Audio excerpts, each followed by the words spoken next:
ගරු වෛද්‍ය රාමනාදන් අර්චුනා මන්ත්‍රීවරයා විසින් පෞද්ගලිකව කාන්තාවන් ඇතුළු විවිධ පුද්ගලයන් විවිධ සමාජ කණ්ඩායම් සහ ආගමික කණ්ඩායම් ඉලක්ක කරමින් එල්ල කරන ලද විවිධ අවමන් සහගත අශෝභන සහ දැඩි මතභේදාත්මක ප්‍රකාශ සම්බන්ධව විවිධ පුද්ගලයන් විවිධ සමාජ සංවිධාන එසේම මෙම උත්තරීතර සභාව නියෝජනය කරන ආණ්ඩුව සහ විරුද්ධ පාර්ශවයේ මහජන නියෝජිතයන් ඇතුළු විවිධ පාර්ශවයන් මා වෙත පෞද්ගලිකව පැමිණිලි කොට එකී ප්‍රකාශ සම්බන්ධයෙන් ඔවුන්ගේ දැඩි අප්‍රසාදය කනස්සල්ල හා කනගාටුව පළ කර ඇති තිබෙන අතර එවැනි ක්‍රියා සම්බන්ධව මෙම උත්තරීතර සභාවේ ප්‍රධානියා වශයෙන් නිසි පියවර ගන්නා ලෙස මා වෙත මේ වන විටත් ඉල්ලීම් රාශියක් ඉදිරිපත් කර ඇති බව මෙම සභාවේ දැන ගැනීම පිණිස සඳහන් කරනු කැමැත්තෙමි. විශේෂයෙන්ම මෙම උත්තරීතර සභාව නියෝජනය කරන මහජන නියෝජිතයෙකු ලෙස හිමිව තිබෙන වරප්‍රසාද භාවිතා කරමින් මෙම සභාවට පැමිණෙන පිළිතුරු ලබා දිය නොහැකි පිරිස් සම්බන්ධව මෙන්ම මෙම සභාව නියෝජනය කරනු ලබන වෙනත් මහජන නියෝජිතයන් සම්බන්ධයෙන් මෙන්ම වෙනත් විවිධ බාහිර සමාජීය හා ආගමික සංවිධාන ඇතුළු විවිධ ජන කණ්ඩායම් හා ජන කොට්ටාස ඉලක්ක කර ඉතාමත් පහත් මට්ටමේ වචන භාවිතා කරමින් ඔවුන්ගේ පුද්ගලික ජීවිතවලට අතිශය බලපානු ලබන මෙවැනි අවමන් සහගත ප්‍රකාශ සම්බන්ධව කතානායකවරයා වශයෙන් මගේ බලවත් අප්‍රසාදය පළ කරමි. මෙම උත්තරීතර සභාව නියෝජනය කරනු ලබන මහජන නියෝජිතයෙකු ලෙස කරනු ලබන මෙම අවමන් සහගත සහ අශෝභන ප්‍රකාශ මගින් ආයතනයේ උත්තරීතර භාවයට බලවත් කැලලක් හා අවමානයක් සිදුවන බවත්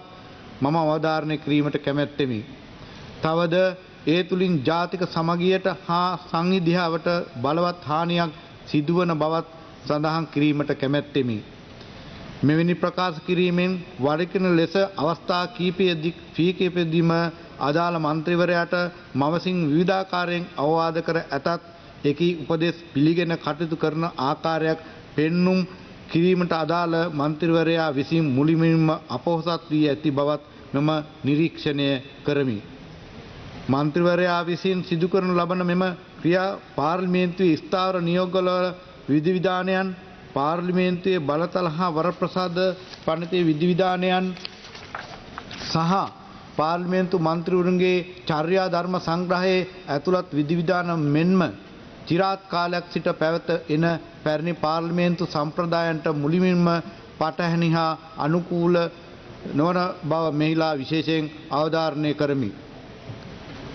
දිගින් දිගටම ගරු වෛද්‍ය රාමනාදන් අර්චුනා මන්ත්‍රීවරයා විසින් කරනු ලබන මෙම ප්‍රකාශ පිළිබඳ ඉතා ගැඹුරින් අධ්‍යයනය කිරීමෙන් හා සලකා බැලීමෙන් අනතුරුව ඒ ජාතික සමගියට හා සංවිධාවට එල්ලවන තර්ජනද සැලකිල්ලටගෙන කතානායකවරයා ලෙස මා වෙත ස්ථාවර නියෝගවල විධිවිධාන ප්‍රකාරව පැවරී ඇති බලතල වලට අනුකූලව 2025 මාර්තු 21 අප්‍රේල් 8 9 සහ 10 හා මැයි 6 7 සහ 8 යන පාර්ලිමේන්තු රැස්වීම් පැවැත්වෙන දින 8 තුලදී ගරු පාර්ලිමේන්තු මන්ත්‍රී වෛද්‍ය රාමනාදන් අර්චුනා මහතා විසින් පාර්ලිමේන්තුව තුලදී සිදු කරනු ලබන කිසිදු ප්‍රකාශයක් ශ්‍රව්‍ය දූෂ්‍ය හා සමාජ මාධ්‍යවල සජීවී විකාශය කිරීම අත්හිටුවීමට කටයුතු කරන ලෙස මම නියෝග කරමි.